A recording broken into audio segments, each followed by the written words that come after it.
Hi दोस्तों, maybe it's a comparison between a Hero Honda Splendor versus Royal Enfield, but somehow इन चीज़ों को और इन दो स्पेशल टॉपिक को लेके लोगों के बीच में बेसिकली बहुत प्रॉब्लम होता है। ये फिनेंशियल वर्ल्ड का ऐसा दो प्रोडक्ट है जिसको लेके 90% लोगों के बीच में आज भी कन्फ्यूजन्स हैं और प्लस इसको लेके लोगों के बीच में बहुत सारी धारणाएं हैं कि इन चीज़ों को कैसे मैनेज करें। सो हमारा जो टॉपिक है that is the difference between a insurance and a mutual fund. दोनों में क्या जरूरी है, कैसे इसको मैनेज करें और कैसे इसको अपने लाइफ में एप्लीकेबल करें। तो मैं शुरुआत करता हूं इंश्योरेंस से।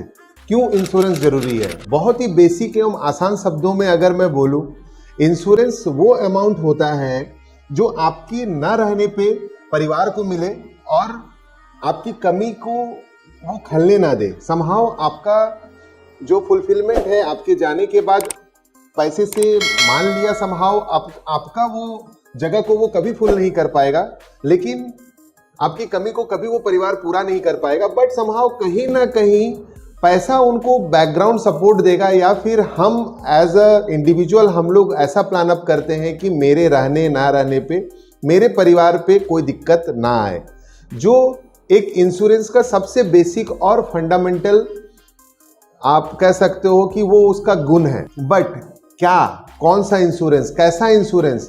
लोग आजकल ट्रैप में आ जा रहे हैं। ऐसा यूनिक नाम जो लोग सोच के आते हैं, जो आपको बेसिकली डिक्शनरी यूज करना पड़ता होगा कि भाई साहब इसको मैं कैसे यूटिलाइज करूं। Somehow endowment plan, money back plans, आप और भी प्लान सुनते होंगे। मैं किसी स्पेसिफिक किसी कंपनी या किसी ब्रांच के प्रोडक्ट्स को लेके नहीं बात करना चाह रहा हूं, हालांकि मैं उस पर भी जा सकता हूं। जैसा कि मुझे 10 साल का प्राइवेट बैंक्स का एक्सपीरियंस है, तो I know at the time of selling what I have to call to the customers, और मुझे कैसी कैसी बातें बोलनी पड़ती थी। बट जब जैसा कि आज मैं open freelancer as a financial consultant हूँ, तो एज मेरा जो अभी अपना पर्सनल एक्सपीरियंस जो भी 10-12 सालों का है, मैं नहीं चाहता हूँ कि आप उस ट्रैप में फंसें, क्योंकि चीज़ों को इतने तरीके और सलीके से सजाया जाता है। उस चीज़ों को आप एक बेसिक कैलकुलेटर में कैसे कैलकुलेट करोगे और अपना जो हार्ड अर्नड मनी है उसको आप कैसे यूटिलाइज करोगे अपने लाइफ में, ठीक है। सो आते हैं पहला प्रोडक्ट दैट इज इंश्योरेंस। तो इंश्योरेंस पे मैंने ये सारा कुछ आपको मोटा मोटी ऑन एंड एवरेज बता दिया। अब आप आते हैं उसके रिटर्न्स पे। आप पूरा जितने भी प्लान्स बाजार में अवेलेबल हैं, जितने बाजार में प्लान्स चल रहे हैं, आप उनका एक कैलकुलेशन निकालना। 5 से 6% से ज़्यादा कोई भी इंश्योरेंस का पॉलिसी जो होता है उससे ज़्यादा आपको रिटर्न कभी नहीं क्रिएट करके देता है। चाहे आप पास्ट किसी पॉलिसी को उठा के देख लो, चाहे आप कोई फ्रेश पॉलिसी खरीदने जाओ, आप उसका जब कैलकुलेशन करोगे कैलकुलेटर पे, तो आप पाओगे कि आपका जो रिटर्न क्रिएट हो रहा है दैट इज अराउंड 5 to 6%, जो एक इन्फ्लेशन को भी बीट नहीं कर रहा है। तो समहाउ आप अपने पैसे पे आग लगा रहे हो। सो इसको कैसे आप मैनेज करोगे, कैसे आप इसको यूटिलाइज करोगे, आपको कैसा प्लान लेना चाहिए। सो मेरे हिसाब से एज अ फाइनेंशियल कंसल्टेंट मैं जो समझता हूँ, एक आम आदमी को अपने एज के हिसाब से, सपोज कोई बंदा 25 से 30 साल का है और साल का 10 लाख रुपए कमाता है, तो 10 टाइम्स या 15 टाइम्स उसका कवरेज लेने के लिए आप एक बेसिकली टर्म प्लान ले सकते हो जो 10 से 12 हजार रुपए में अवेलेबल हो जाएगा बाजार में। तो 1 करोड़ रुपए का टर्म प्लान के लिए आप कितना दे रहे हो? मात्र 12 हजार रुपए। और उसको और भी अगर तोड़ दो, मंथली आप 1000 रुपए देके भी अपने आप को 1 करोड़ रुपए का सिक्योरिटी प्रदान कर सकते हो। अब उससे फिर बाहर आते हैं थोड़ी देर के लिए। अब हम सोचते हैं कि हमने जो पैसा किसी इंडोमेंट प्लान में लगाया या किसी मनी बैक प्लान में लगाया, उसमें क्या रिटर्न्स क्रिएट हो रहा है, उसमें हमको कैसा रिटर्न्स मिल रहा है। लोग उसको सजा के बोलते हैं guaranteed income plans, ULIP plans, bonus मिलेंगे, 50 ऐसी चीजें हैं जो बहुत ही कैची होता है और लोग इस ट्रैप में फंसते चले जाते हैं। बट जब आप उसको एक्चुअल ग्राउंड पे आके आप उस चीज को जब कैलकुलेट करते हो और आप उस चीज को देखते हो, तो मैं इसका दावा कर सकता हूं कि आपको 5 से 6% से ज्यादा का रिटर्न कभी क्रिएट नहीं होगा। तो अब उस पैसे का क्या करना है, कैसे प्लानिंग करना है, सबों का अपना अपना मत है।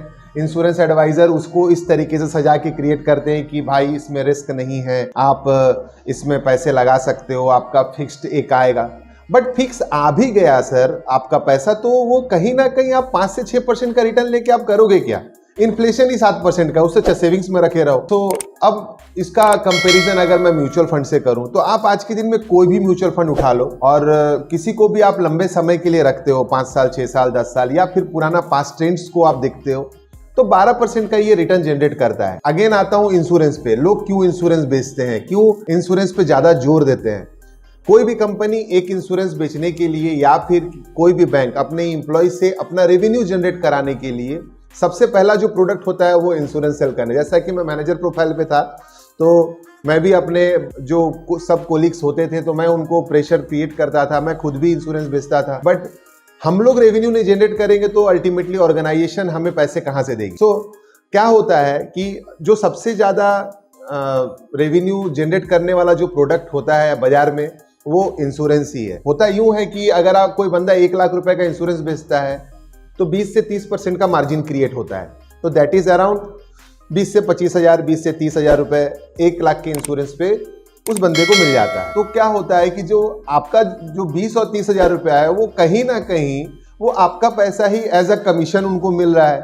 तो आपका जो हार्ड अर्न मनी है वो कहीं ना कहीं एज अ कमीशन के तौर पे उसको चला जाता है। अब अगर हम आते हैं वही चीज म्यूचुअल फंड में, तो म्यूचुअल फंड में आपका मैनेजमेंट करने के लिए भी अगर मैं मैक्सिमम साइड भी पकड़ूं तो वो 1% का एलोकेशन चार्जेस लगता है। 1 से 1.5%, चलो मान लिया एएमसीज अपने फंड को मैनेज करने के लिए लेता हो तो चलो 2%, तो आपका 100 रुपए में 98 रुपीज बाजार में लग रहा है। तो कहीं ना कहीं कॉमन सी बात है कि आपका पैसा का रिटर्न क्रिएट, बड़ा कॉर्पस बनेगा और बड़ा रिटर्न क्रिएट करेगा। अब अगर एकदम topic wise point two point पे अगर बात करें, जो भी पैसे आप जमा कर रहे हो, जो भी पैसे का मैं अमाउंट पे पूरा डिस्क्रिप्शन करूंगा तो ये वीडियो बहुत लंबा हो जाएगा। बट कहां 12%, कहां 5%, मतलब ऑलमोस्ट आप डबल पैसे पा रहे हो और थोड़े से पैसे की सिक्योरिटी के लिए आप एक टर्म प्लान लेके रख लेते हो। तो मैं सोचता हूं कि ये far better than two by a insurance plan. आपको कोई इंश्योरेंस प्लान लेने की जरूरत नहीं है, जो लोग आजकल के दिन में इन्वेस्टमेंट प्लान्स बोल के आपको बेचते हैं। So don't go for that. बशर्ते मेरे हिसाब से जो कुछ चीजें जरूरी हैं, जो एकदम नेसेसरी थिंग्स हैं, अनसर्टेनिटी थोड़ा बहुत हेल्थ पे आता है, आप हेल्थ प्लान जरूर एक खरीद के रखो, क्योंकि होता यूं है कि वो एकदम अनसर्टेन है, वो कभी भी हो सकता है। इतना बड़ा शरीर है, इतना बड़ा मशीन है, कभी भी कुछ भी इश्यूज क्रिएट हो सकते हैं।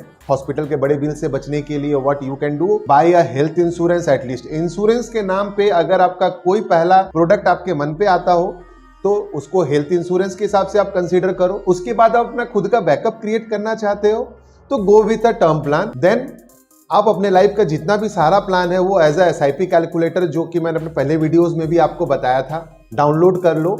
अपने हिसाब से आप उसका एक सेटअप तैयार करो, किसी अच्छे फाइनेंशियल कंसल्टेंट के पास जाओ और उसका कैलकुलेशन करो। मैं एक सिंपल गणित की बात कर रहा हूं जो आपको जानना बहुत जरूरी है।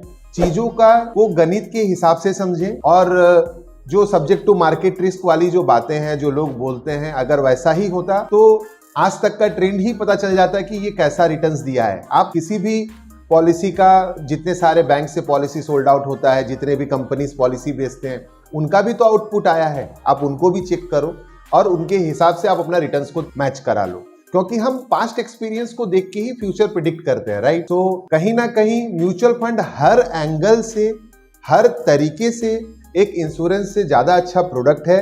Go for it, purchase it. Any issues you are facing, call me any point of time, inbox me. I will give you a proper suggestion कि कौन सा म्यूचुअल फंड आपके लिए अच्छा है, कितना लेना चाहिए, किस तरीके से आप अपना फ्यूचर को प्लान अप करना चाहते हो, कैसे प्लान करोगे, हर चीज का आंसर आने वाले वीडियोस में दूंगा। मैं बोल रहा हूँ, ये कोई जरूरी नहीं है कि मैं ही सारा सच बोल रहा हूँ, बट सच जो है ना वो गणित बताता है। सो गणित करें, अपने हिसाब से समझें चीजों को कैलकुलेटिव तरीके से। नेक्स्ट टाइम अगर आपके पास कोई एजेंट आता है तो उनसे उनका गणित पूछिए कि इसका रिटर्न्स क्या क्रिएट हो रहा है।